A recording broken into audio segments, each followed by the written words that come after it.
नमस्ते प्यारे विद्यार्थियों। अभिज्ञान शाकुंतलम तृतीय अंक का हम अध्ययन कर रहे हैं। राजा दुष्यंत और शकुंतला के मध्य प्रेम की आसक्ति धीरे धीरे बढ़ रही है।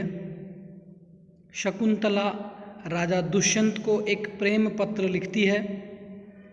प्रेम पत्र में वह लिखती है कि हे निष्ठुर, हे निर्दय, तुम्हारे हृदय को तो मैं नहीं जानती हूँ, परंतु कामदेव तुम्हारे विषय में प्रेम के कारण मेरे अंगों को दिन में भी और रात्रि में भी अत्यधिक संताप कर रहा है। उस प्रेम पत्र की बात को सुनकर के राजा दुष्यंत, जो छिप करके वार्तालाप को सुन रहा था, अचानक पास जाकर बोलता है, हे कृशांगी, कामदेव तुमको तो दिन रात तपाता ही है, परंतु मुझे तो वह जलाता भी है। और वो यह भी कहता है कि दिन जितना चंद्रमा को कांतिहीन बना देता है, उतना कुमुदिनी को नहीं बनाता है। दोनों सखियां कहती है, सख्यो विलोक्य सहर्षम उत्थाय स्वागतम अविलंबिनो मनोरथस्य। प्रसन्नता के साथ शीघ्र प्राप्त होने वाले मनोरथ दुष्यंत का स्वागत है। शकुंतला अभ्युत्थातुम इच्छति। शकुंतला राजा को देख करके उठना चाहती है। राजा अलम मायासेन, नहीं, कष्ट करने की आवश्यकता नहीं है। श्लोक है, संदष्ट कसुम शयनान्यानि शुक्लांत विषभंग सुरभिणी गुरु परितापानि नैते गात्राण्युपचारम अर्हन्ति। अन्वय हैं, संदष्ट कुसुम शयनानि आशुक्लांत विषभंग सुरभिणी गुरु परितापानि ते गात्राणि उपचारम न अर्हन्ति। संदष्ट कुसुम शयनानि, राजा कहता है शकुंतला को,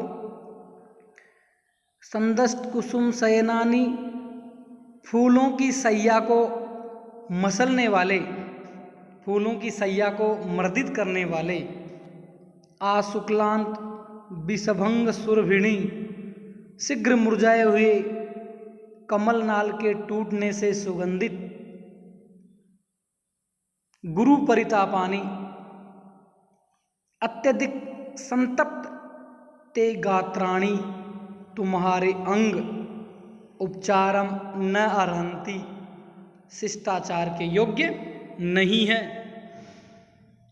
राजा दुष्यंत कह रहा है कि अकस्मात उपस्थित हुए राजा को देखकर शकुंतला शिष्टाचार के कारण फूलों की सैया से उठना चाहती है।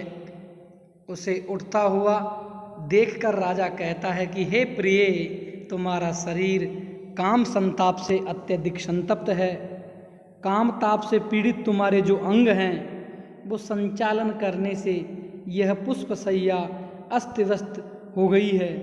तुम्हारे शरीर की उष्णता से मुरझाकर ये जो फूल हैं, जो सैया के पुष्प हैं, तुम्हारे शरीर में लग गए हैं। साथ ही तुम्हारे शरीर के ताप से पहने हुए कमल नाल भी मुरझाए गए हैं, और जो कमल नाल के टुकड़े हैं उनसे तुम्हारे अंग सुगंधित हो गए हैं। ऐसे तुम्हारे जो अंग हैं वो शिष्टाचार के योग्य नहीं हैं। अतः तुम लेटी रहो, उठकर कष्ट उठाने की आवश्यकता नहीं है। इस श्लोक में आर्या छंद हैं। अनुसूया इतः शीलातलेक देशम अलंकरोतु वयस्य। राजा को देखकर अनुसूया कहती है कि हे प्रिय मित्र, इतः शिलातलेक देशम अलंकरोतु वयस्य। हे मित्र, आप इधर शिलातल के एक भाग को सुशोभित करें, अर्थात एक तरफ आप बैठ जाइए। राजा उपविशति शकुंतला सलज्जा तिष्ठति। राजा बैठता है और शकुंतला लज्जित होकर बैठ जाती है, लज्जित हो जाती है। प्रियंवदा द्वयोरपि युवयोर अन्योन्य अनुरागः प्रत्यक्षः सखी स्नेहो माम पुनरुक्तवादिनीम करोति। प्रियंवदा कहती है कि आप दोनों का ही जो परस्पर प्रेम है, अनुराग है, वो प्रत्यक्ष हैं। फिर भी सखी स्नेह पुनर्माम पुनरुक्तवादिनीम करोति, लेकिन सखी के प्रति स्नेह, सहेली के प्रति जो प्यार है, मुझे फिर भी उसी बात को कहने के लिए विवश कर रहा है। राजा भद्रे नेतत् परिहार्यम। हे भद्रे, हे कल्याणी, यह रोकने योग्य नहीं है। विवक्षितम हयुन्नक्तम अनुतापम जनयति, क्योंकि कहने योग्य जो बात है न कहे जाने पर वो दुख उत्पन्न करती है। प्रियंवदा आपन्नस्य विषय निवासिनो जनस्यार अतिहरेण राज्ञा भवितव्यम इत्येषवो धर्मः। अब राजा बोलता है, प्रियंवदा बोलती है राजा को कि आपन्न विषय निवासिनो जनस्या अतिहरेण, कि राजा को अपने राज्य के अंदर रहने वाले विपत्तिग्रस्त व्यक्ति की आपत्ति को दूर करने वाला, राज्ञा भवितव्यम इत्येष युष्माकम धर्म, आपत्ति को दूर करने वाला होना चाहिए, यही आप राजाओं का धर्म है। राजा नाशमात् परम, क्या इससे बढ़कर कोई कर्तव्य नहीं है? प्रियंवदा कहती है तेन ही हियम आवयो प्रिय सखी त्वामुद्दिश्य इदम अवस्थान्तरम भगवता मदनेनारोपिता। राजा को प्रियंवदा कह रही है कि तो निश्चय ही ये हम दोनों की प्रिय सखी शकुंतला है, त्वाम उद्देश्य, तुम्हें लक्ष्य करके, इदम अवस्थान्तरम, इस भिन्न अवस्था को, भगवता मदनेरा आरोपिता, भगवान कामदेव के द्वारा पहुंचा दी गई है। अतः उचित है भद्रे, उचित है कि आप अनुग्रह करके इसके जीवन की रक्षा करें। तदर हस्य अभ्युत्पत्त्या जीवितम अस्या अविलंबितुम। राजा बोलता है भद्रे साधारणो अयम प्रणयः। राजा बोलता है कि हे भद्रे, हे कल्याणी, ये प्रार्थना तो दोनों ओर से समान है, अर्थात दोनों तरफ से है ये प्रेम तो। सर्वथा अनुगृहीतोऽस्मि, तो मैं अनुग्रहित हूँ, मेरा अनुग्रह है। कि शकुंतला कहती है प्रियंवदाम अवलोक के, प्रियंवदा को देखकर, प्रियंवदा की तरफ देखकर कहती है कि हला, हे प्रिय सखी, किम अंतः पुर विरह पर्युत्सुकस्य राजर्षे रूपरोद्येन। शकुंतला बोलती है कि सखी, अपने अंतःपुर की रानियों के विरह से दुखी जो राजर्षि हैं, इस राजा को रोकने से क्या लाभ। कि राजा के तो अंतःपुर में बहुत सी रानियां हैं, इनको रोकने से क्या लाभ।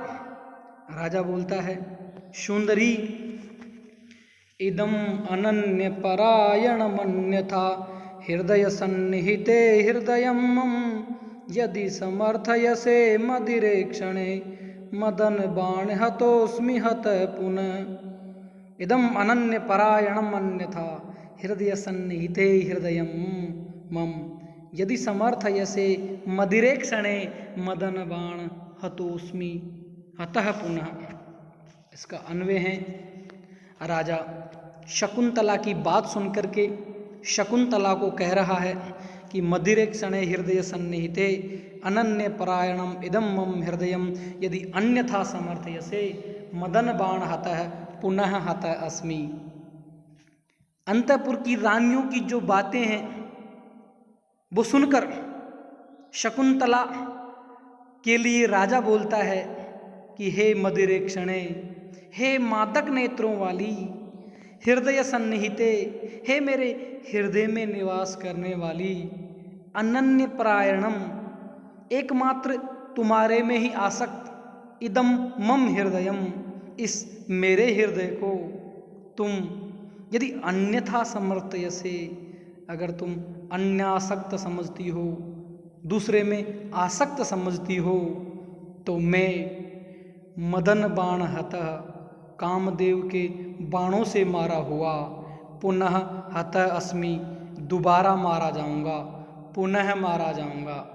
इस प्रकार राजा दुष्यंत कह रहा है, हे चंचल एवं उन्मादक नेत्रों वाली, हे मेरे हृदय में सदैव निवास करने वाली प्रिय शकुंतला, मेरा ये हृदय एकमात्र तुम्हारे में ही आसक्त है। मेरा जो ये हृदय है एकमात्र तुम्हें ही चाहता है, ये किसी दूसरी स्त्री में आसक्त नहीं है। तुम ही मेरी हृदयेश्वरी हो, हृदय में निवास करने वाली हो। ऐसे मेरे इस अनन्य भक्त हृदय को यदि तुम किसी अन्य स्त्री पर आसक्त समझती हो, तो हे चंचल नयने, कामदेव के बाणों से मैं मारा गया हूँ, लेकिन फिर भी मारा जाऊंगा, और तुम्हारे द्वारा मेरे हृदय को अन्य स्त्री में आसक्त समझने पर मैं दोबारा मारा जाऊंगा और तुम्हारे बिना जीवित भी नहीं रह सकूंगा। मेरा ये हृदय सदैव आपका ही ध्यान करता रहता है। अतः हे प्राणेश्वरी, तुम मेरे विषय में बिना काम की बेकार की आशंका मत करो।